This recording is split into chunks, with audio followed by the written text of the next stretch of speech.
Well, hello and welcome to the studios of Bedford Community Television. My name is Ray Chadwick. I'm chairman of Granite State Taxpayers. I'm your host for today's edition of Right for New Hampshire. We're continuing our discussion with Grover Norquist, the president of Americans for Tax Reform. Grover, welcome back. Thank you for staying for another segment. This is Good. great. You know, we had a great discussion on what I would call the philosophical reasons why it's important to reduce taxes, more freedom, more individual choices, more money in the pockets of average citizens to conduct their lives in the fashion they want. It's fascinating to hear some of the arguments that people will put in front of the voters to say, okay, we're going to help you out. And one of the ones that is current here in New Hampshire is the idea that our property taxes are somehow too high. Yeah. Now, that's a campaign slogan. There's not much in the way of what do we do about it, though. Are you seeing this anywhere else in the country? Yes, and it happens in many places. New Hampshire, you have a tremendous advantage compared to the other 49 states. No income tax, no broad-based sales tax. True, right. Makes it a very attractive place to work, makes it a low-cost place to live. Cost of living is lower than in other places. Easier to start a business and so on. Right. And so you have very low unemployment and those sorts of things. But you don't tax broad-based income, you don't tax personal income tax, you have higher property taxes. Well, people say that property taxes are too high. No, taxes are too high. Right. And what people have done in this state over the last years, a number of the Democrats have said, well, we should have an income tax because then we could cut the property tax. So we would take the tax here and shift it over Just move it here. over. Different venue. It's like people who sweep the floor and just sweep the dust under the Under rug. the rug, It's still right. there. Yeah, okay? still there. It didn't go away. The tax didn't go away. You're just hiding it. Probably one of the most painful examples of that thinking is the state of New Jersey. Oh, yeah. Which Connecticut, too, if I remember. Yes, Connecticut New as Jersey well. is the worst, though. Go ahead. I'm sorry. Well, New Jersey had no income tax and no sales tax as recently as 1965. They had property taxes and a bunch of other little things. No income tax, no sales tax. So in 1965, the Democrat governor said, our property taxes are killing us. People said, yes, the property tax is very high. Taxes are high. I will fix your property tax. Yep. How? We'll have a sales tax. And the implication being if you had a sales tax, that somehow the property tax would go down because government has some fixed level of spending that is independent. But that wasn't in the fine print, I'm Yes. guessing, huh? And so they put in a sales tax. Yep, right. And property taxes, for a little bit they slowed going up. But not too long, you had a sales tax and a high property tax. Right. And then in 76, 77, Byrne, Democrat Governor Byrne, said, you know what? These property taxes are very high, and I'm going to fix them. Did he cut the property tax? Did he reform spending so it costs less? No. Yeah. No focus on spending, all about how do we pay for increasing spending. Put in an income tax, in addition to the sales tax, in addition to the property taxes. And today, if you talk to someone in New Jersey, they'll tell you their property taxes are much too high. Right. And they also have But they have a few other a venues sales to tax play again. and an income tax, both of which are pretty high. Yeah. And the idea that somehow if you had two tapeworms and the solution to that would be to swallow a third tapeworm because that would then make the first two Curtail tapeworms the other ones. Right. behave. They'd have to fight for the resources. It didn't work out. No. Taxes raise as they wish to, and the more taxes you have, the higher the total tax is. States with only a sales tax and not an income tax are lower tax than ones that have sales and income taxes. Right. If you have no sales and no income tax, then you even have lower taxes because the property tax goes up to the point where people lose elections and then it stops. Right. If you have two taxes, they both go up to the point at which people lose elections. And if you have three, and if you could invent the value-added tax like they have in Europe, right, then exactly. all four would. So there's a point where if you disperse taxes and hide them, they can go up, not more slowly, more rapidly. Rapidly. And so New Hampshire has been very wise in saying no to the income tax or broad-based sales tax, because that's kept your total taxes lower. Right. Now, you notice the property tax, but you'd still notice it even if it was sitting next to, as it does in New Jersey, a very high income tax and a very high sales tax. The one doesn't. Every European country that put a value-added tax in, the sort of sales tax at every level of production, saw all other taxes not go down, but increase more rapidly after the VAT than before. So the VAT just made big government stronger, tougher, Right. Right. more voracious, Yeah. and More able more to mess in powerful. your affairs. And that leads to higher, all other taxes increase more rapidly. And of course, no VAT is still at the rate that it was put in at. Right. They've all They all grow. drifted Right. upwards. Exactly. And well, part of the thing that constrains government, the only thing, it's not like a private business where you can just raise the cost of your pizza. Yeah. Because eventually the consumers will say, well, thank you, I have choices. I can go over here. Yes. Government doesn't quite have that same incentive because the taxpayers of Bedford, let's say, or New Hampshire, it's not easy to move. Yes. However, we still do have that right. And I think there's lots of data showing that some of these high tax states, I'm thinking of the Californias, the New Jerseys, Connecticut's, Illinois, New York, people are moving away in droves. Data from moving companies, Yep. and that's all processed. Yeah. Have you seen any of that? Yes, I know you have. The federal government keeps the Keeps statistics that data, right? on who moves state to state. This isn't Right. immigration from other countries. This is State to state. moving from California to Florida, Texas, into New Hampshire, out of Massachusetts. And they count net how many people move in. New Hampshire is a net importer of people. It's something like 2,000, I think, a year, if I've Yeah, got it and, right. and right? also, in addition, they measure the amount of money those people earn. So you have Right. probably about $1 billion a year income comes into the state in money earned by the people who Who in. moved in here. Right. And this is very helpful because then when they buy a house and pay property taxes and excise taxes and so on, the state, local government gets more money, but with more people paying more taxes, it's less burdensome on everybody else. In California, tens of thousands of people leave each year, Right. and many billions of dollars of income leave. In Florida, And these are the high net worth people, too. on net, people who leave have jobs, have income, have wealth, and they move that to another state.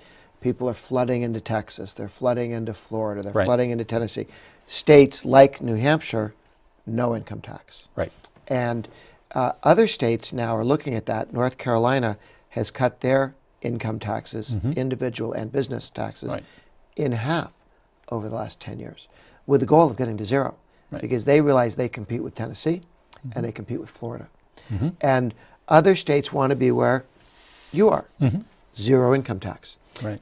Connecticut, the whole gubernatorial race in 2018, is the Republican who says our job is to hold spending so it doesn't grow too rapidly and phase the personal income tax out. They didn't have one until about 15, 20 years ago. They put one in under Governor Weicker. Up until then, they hadn't. Right. And unfortunately, they have a sales tax, they have a property tax, an income tax. All of the promises of how the income tax would reduce property taxes didn't happen. So you see people moving into low tax states. There are the 9 no income tax states, and they're the 9 highest tax states.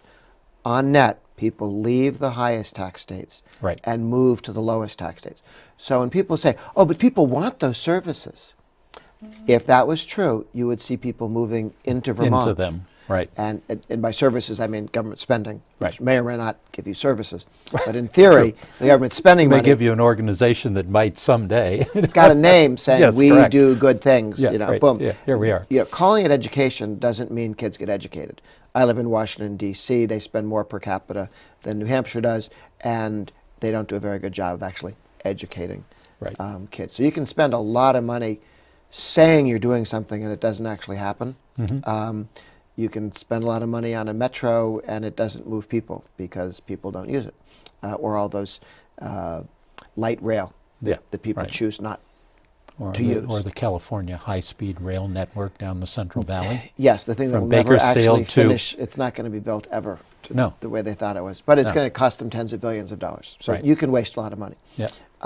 But people do not move into states with many services and spending. On net, they leave those states to states that have fewer services. Right. And you go, I thought people wanted the many services. No, no.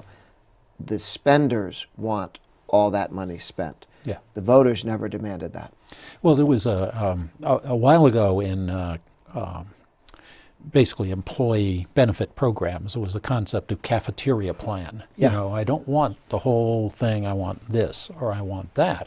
And I think when you talk about the low-tax states versus the high-tax states, the high-tax states have the one-size-fits-all and you have to pay for everything. Yeah. And that's not the way people are. They say, you know, I'll go over here, I'll have more money in my pocket, and if I need trash collection, for example, I'll hire someone to do it. So Yeah.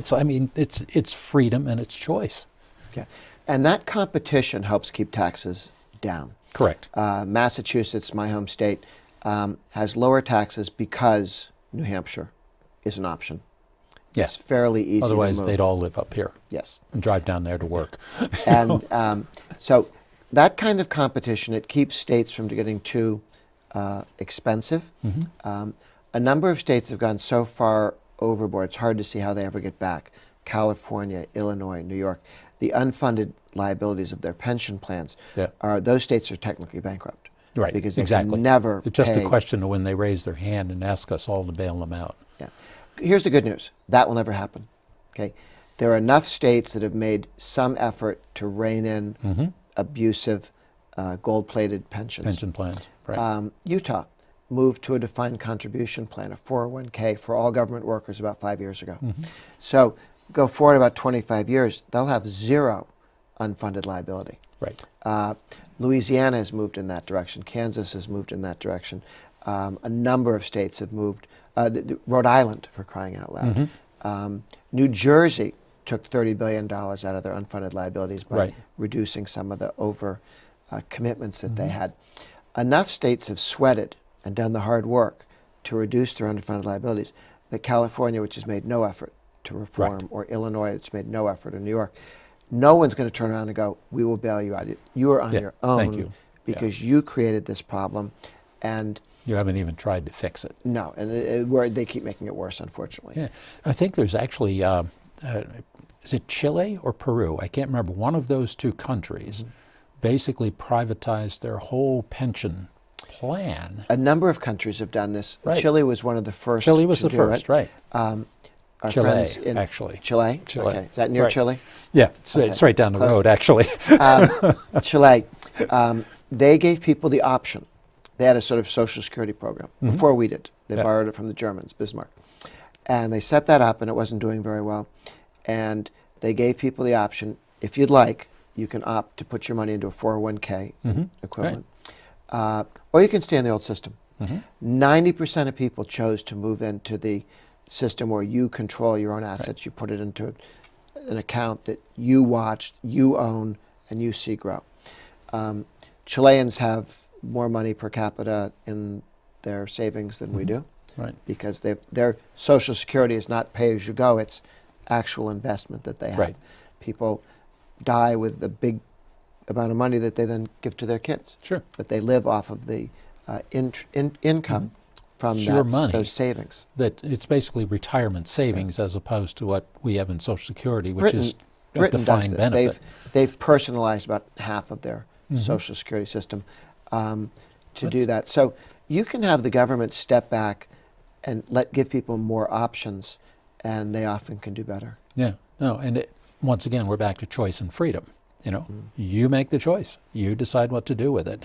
But interesting enough, between state to state, there's also some moves afoot to actually, from the high-tax states, or I guess I'm going to talk about sales taxes. Yeah. Due to the recent Supreme Court decision, the Wayfair Yes. decision, which, if I've got this right, has changed the concept as to the ability of states to collect sales taxes for internet sales into their state. And I'm going to ask you to detail this more, but I know, because we lived in New York and my father lived there and I helped him with taxes. A state like New York, if you're a citizen and a taxpayer, you are obliged by law that if you buy something out of state, and say it's from New Hampshire where there's no sales tax, Yep. you're actually supposed to compute the sales tax and pay that tax to the state. And I'm guessing that the 0.01% of people actually do that. So tell us a bit about the Wayfair decision and what that portends for a state like New Hampshire. We're one of what, 9 states with no sales tax?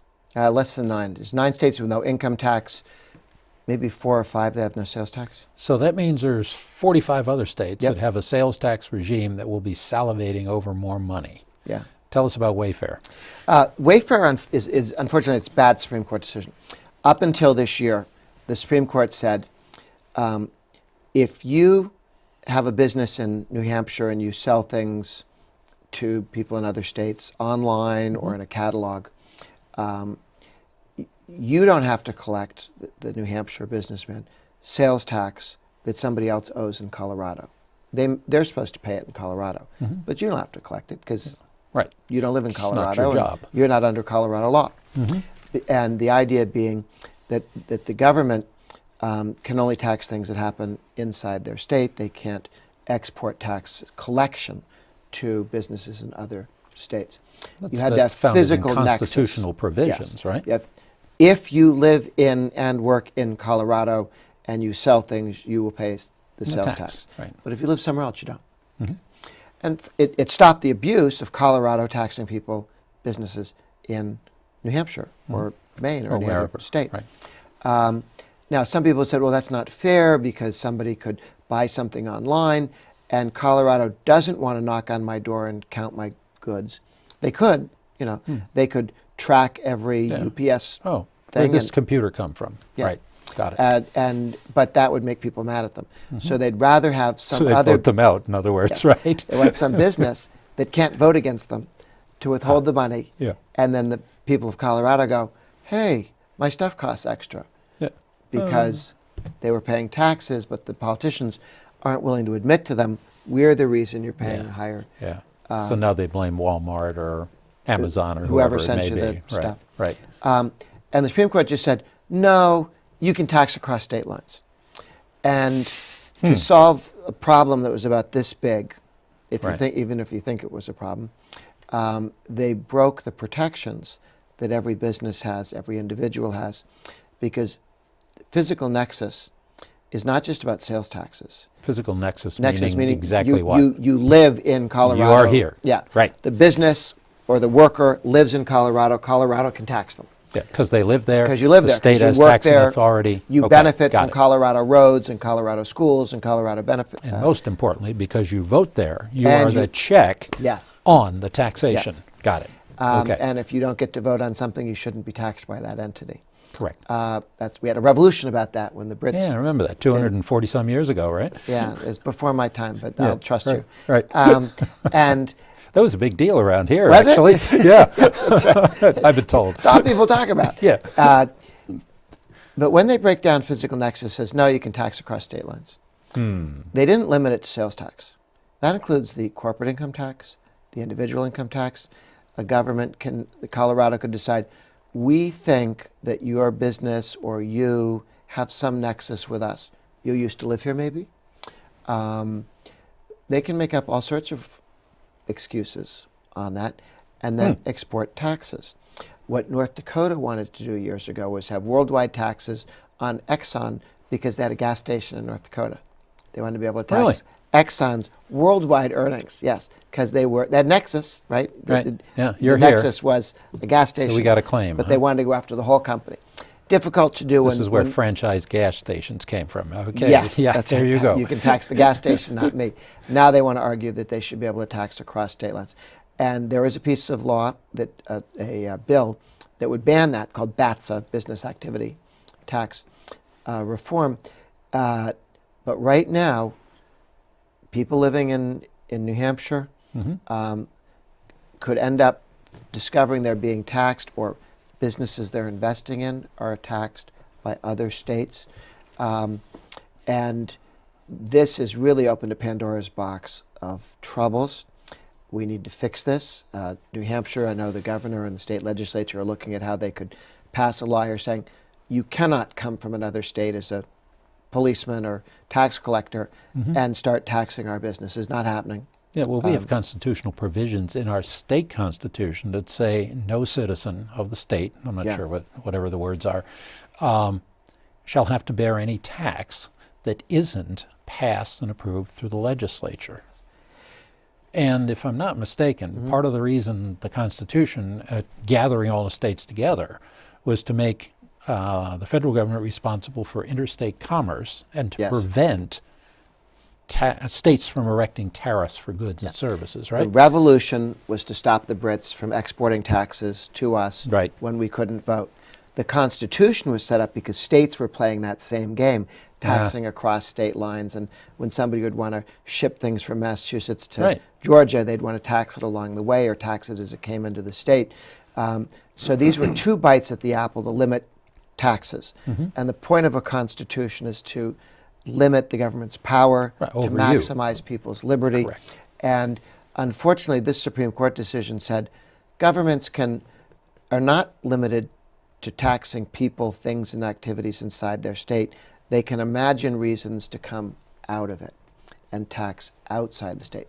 How bad is it going to get? I don't know, but tax collectors have very vivid imaginations and nothing to do but think all day about ways to argue there's nexus.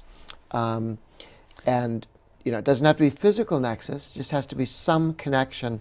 And that is going to be a very large problem that we deal with. It took 50 years for the people who wanted to tax across state lines to break physical nexus. 50 years from when they started making the case to when the Supreme Court 5-4, narrowly 5-4. This could flip back. This could flip back.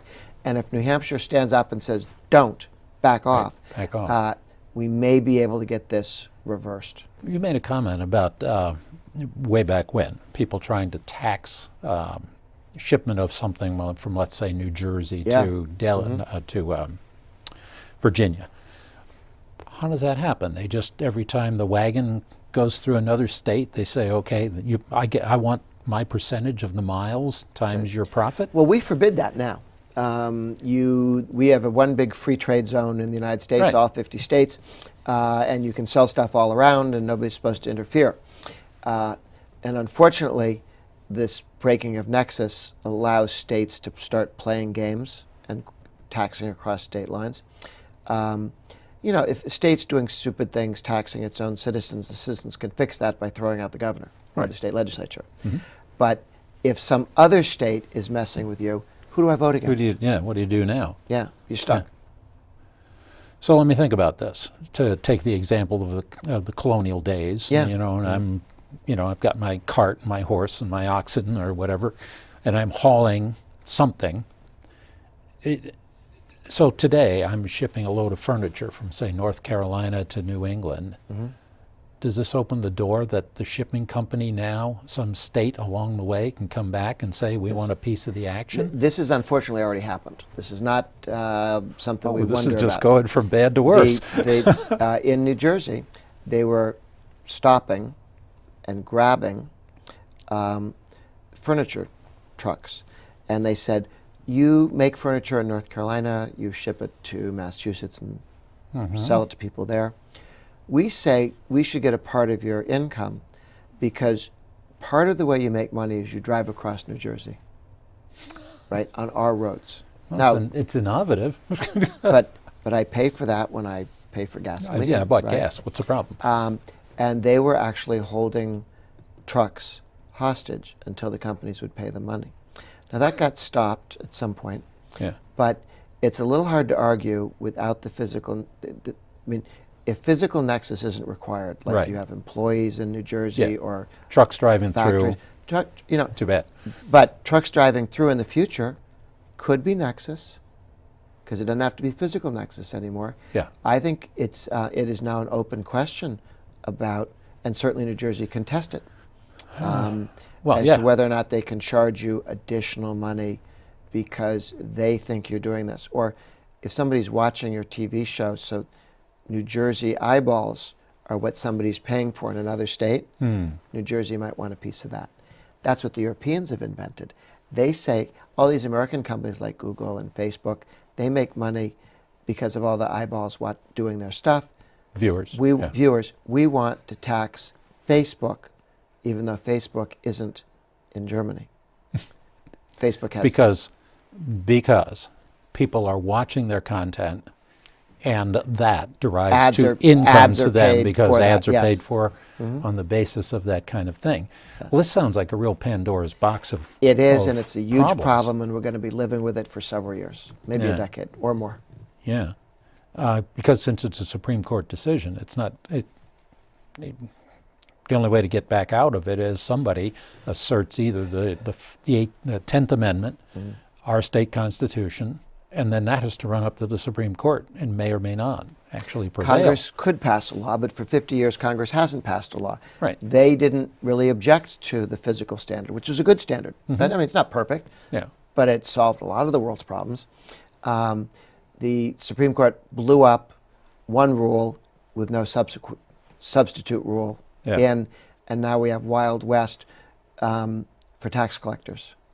And only their own sense of self-limits is going to limit how much they can take and what they can claim nexus is. So we're in for a rough period where states are going to go, I say you have nexus, and they're going, I don't live in your state. There was a case that went to the Supreme Court where a guy who lived in California moved to Nevada, invented something, and California spent years trying to prove that his invention had been thought of while he was in California.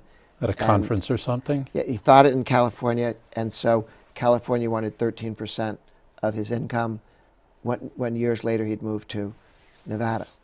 And that was worth the effort because it was many dollars. A lot of money.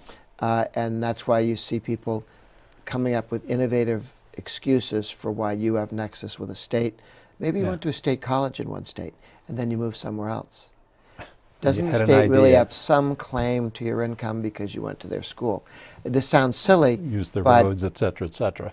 But sillier things have been done. We really need to get this genie back in the bottle, and that is either a federal law or better court decisions. Well, I'll tell you what, Grover, that's a pretty scary summary you've just given us. Yep, so not good. Thank you for being on the front lines of looking at these kinds of things and bringing it to our attention. Hopefully our viewers will pay attention to that and start to look to the legislature to turn this around. So anyway, we're just about out of time. So thank you for coming up. Always a pleasure seeing you here. Thanks for coming to New Hampshire. Thanks for all you're doing. Thank you.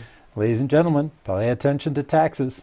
That's how they support themselves. You have a good day now.